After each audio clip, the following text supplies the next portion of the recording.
नमस्कार दोस्तों, स्वागत है आप सभी का विजडम पॉइंट पर। दोस्तों, हम देख रहे हैं हिंदी साहित्य से संबंधित एक महत्वपूर्ण श्रृंखला जो कि आपके आगामी परीक्षाओं की दृष्टि से बहुत ही महत्वपूर्ण है। दोस्तों, वीडियो में आगे बढ़ें उससे पहले मैं आप सभी से निवेदन करती हूँ कि अगर अभी तक आपने मेरे चैनल को सब्सक्राइब नहीं किया है तो प्लीज़ मेरे चैनल को सब्सक्राइब करें, और अगर मेरा वीडियो पसंद आता है तो उसे लाइक और शेयर भी ज़रूर करें। दोस्तों, चलिए शुरू करते हैं आज का वीडियो। आज के वीडियो में हम देखेंगे प्रगतिवादी काव्यधारा के अंतर्गत नागार्जुन जी की कविताओं को और उनके जीवन परिचय को। तो सबसे पहले हम देखेंगे नागार्जुन जी का जन्म कब हुआ था। 1911 में, और इनकी मृत्यु 1998 ईस्वी में हुई थी। इनका जन्म हुआ था बिहार में दरभंगा, और इनके गांव का नाम है तरौनी। इनका मूल नाम था वैद्यनाथ मिश्र। इनके पिता का नाम था गोकुल मिश्र और माता का नाम था उमा देवी। इनका उपनाम था यात्री और नागार्जुन भी इनका उपनाम है। हालांकि ये अपने उपनाम से ही बहुत ज़्यादा फेमस हुए। आपने इनका मूल नाम देखा, इनका मूल नाम था वैद्यनाथ मिश्र, और यात्री और नागार्जुन उपनाम से इन्होंने कविताएं की। नागार्जुन जी का पहला साहित्यिक उपनाम यात्री था। नागार्जुन जी का पहला साहित्यिक उपनाम यात्री था, और संस्कृत और मैथिली में ये यात्री नाम से या यात्री उपनाम से कविताएं लिखते थे। तो हमें ये ध्यान रखना है कि यात्री उपनाम भी नागार्जुन जी का था, वैद्यनाथ मिश्र जी का था, और ये अपनी संस्कृत और मैथिली की कविताएं यात्री उपनाम से लिखते थे।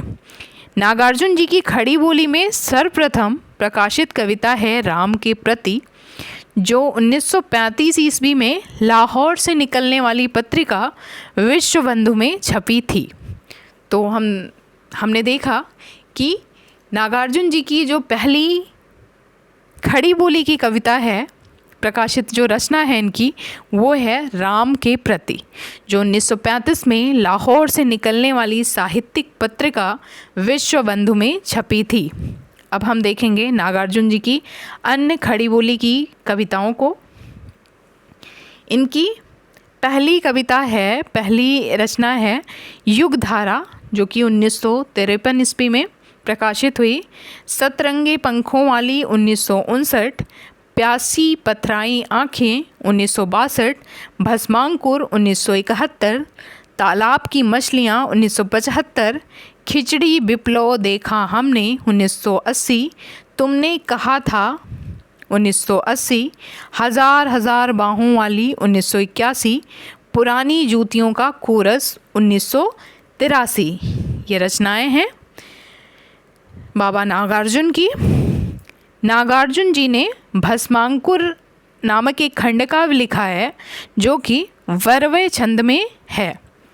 क्या है? भस्मांकुर नामक इनका एक खंडकाव्य है, जो कि वर्वय छंद में लिखा गया है। अगले बिंदु को देखेंगे हम। नागार्जुन ने मैथिली भाषा में पत्रहीन नग्न गाछ शीर्षक से काव्य लिखा है। किस भाषा में? मैथिली भाषा में। पत्रहीन नग्न गाछ, ये इनका काव्य संग्रह है। इसमें 52 कविताएं संकलित हैं, और इस कृति पे उन्हें 1968 ईस्वी में साहित्य अकादमी पुरस्कार मिला। तो आप ध्यान दीजिएगा, निश्चित तौर पे इन्होंने हिंदी भाषा में कविता की है, लेकिन साहित्य अकादमी पुरस्कार इनको किस भाषा की कविता पे मिला है, तो ये ध्यान रखने योग्य बात है कि इनका जो पत्रहीन नग्न गाछ शीर्षक से इन्होंने जो काव्य लिखा है वो मैथिली भाषा में है, जिसके लिए इनको साहित्य अकादमी पुरस्कार दिया गया है। अगली महत्वपूर्ण पंक्ति है, नागार्जुन ने अपनी कविता प्रतिहिंसा ही अस्थाई भाव है के संदर्भ में लिखा है कि यह तो नागार्जुन साहित्य का मैनिफेस्टो है। महत्वपूर्ण पॉइंट है, इसको ध्यान दीजिए। नागार्जुन जी ने एक कविता लिखी है जिसका शीर्षक है प्रतिहिंसा ही अस्थाई भाव है, और इसके संदर्भ में इन्होंने लिखा भी है कि ये जो कविता है यह नागार्जुन साहित्य का मैनिफेस्टो है। डॉक्टर नागार्जुन जी की कविताओं के संबंध में डॉक्टर बच्चन सिंह कहते हैं कि नागार्जुन की कविताएं नुक्कड़ कविता हैं।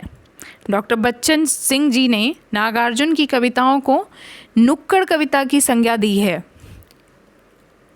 नागार्जुन को राजनीतिक कवि के रूप में भी जाना जाता है। इनकी निम्नलिखित कविताएं प्रसिद्ध हैं। ये एक राजनीतिक कवि के रूप में भी जाने जाते हैं, जन कवि तो इन्हें कहा ही जाता है। तो इनकी जो राजनीतिक रूप से राजनीतिक कवि के रूप में जो इनकी कविताएं प्रसिद्ध हैं उनको देखते हैं। उन कविताओं के शीर्षक हैं बादल को घिरते देखा है, पाषाणी, सिंदूर तिलकित भाल, तुम्हारी दंतुरित मुस्कान, पांच पूत भारत माता के, कालिदास, हरिजन गाथा, अकाल और उसके बाद। ये रचनाएं हैं नागार्जुन जी की।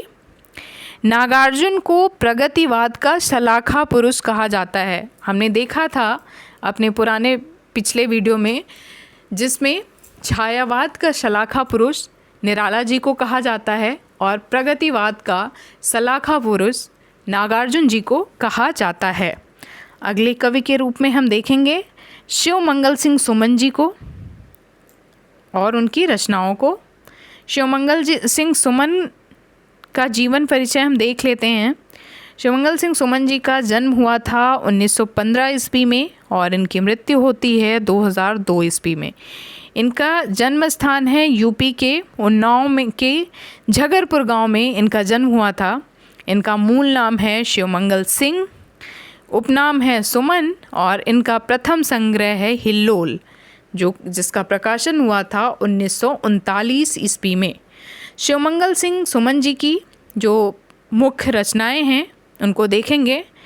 हमने देखा इनका प्रथम काव्य संग्रह है हिल्लोल, जीवन के गान, युग का मोल 1945 ईस्वी, प्रलय सृजन 1950 ईस्वी, विश्वास बदलता ही गया, विंध्य हिमालय 1960 ईस्वी, मिट्टी की बारात इनका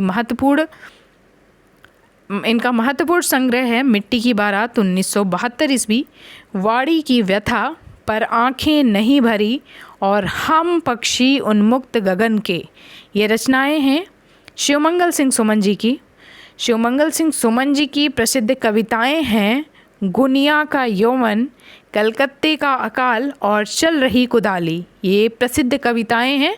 ऊपर हमने इनके काव्य संग्रह को देखा।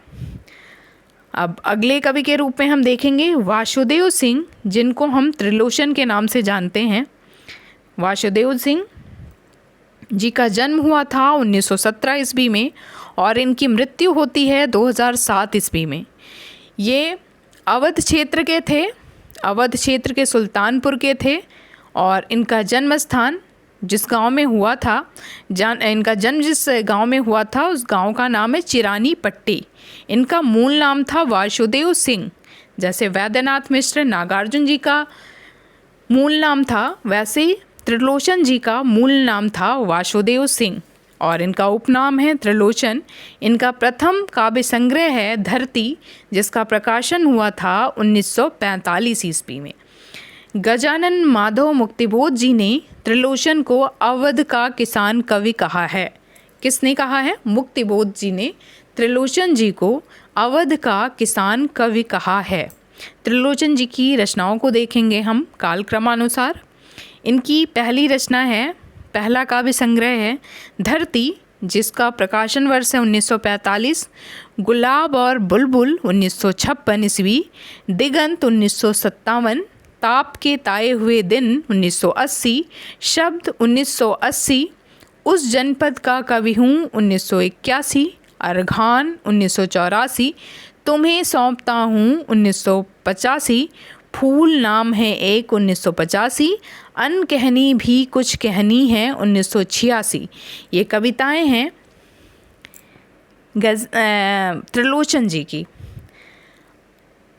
अब हम देखेंगे अगली महत्वपूर्ण पंक्ति अमूला। अमूला रचना पूछी जाती है परीक्षा में कि ये किसकी है और किस भाषा में है। तो अमूला त्रिलोचन जी की अवधी काव्य कृति है। आप ध्यान दीजिएगा कि अमूला क्योंकि त्रिलोचन जी अवध क्षेत्र से बिलोंग करते थे और इसलिए इन्होंने अवधी भाषा में कविताएं की थीं। तो अमूला जो है वो इनका अवधी काव्य कृत है। 1990 में प्रकाशित इस कृत्य में 2700 बरवे संग्रहित हैं। ये अमूला जो रचना है ये वर्वे छंद में है, ये ध्यान रखिएगा। और इसमें 2700 छंद हैं, 2700 बरवे हैं। 2700 बरवे छंद में अमूला नामक काव्य लिखा था त्रिलोचन जी ने।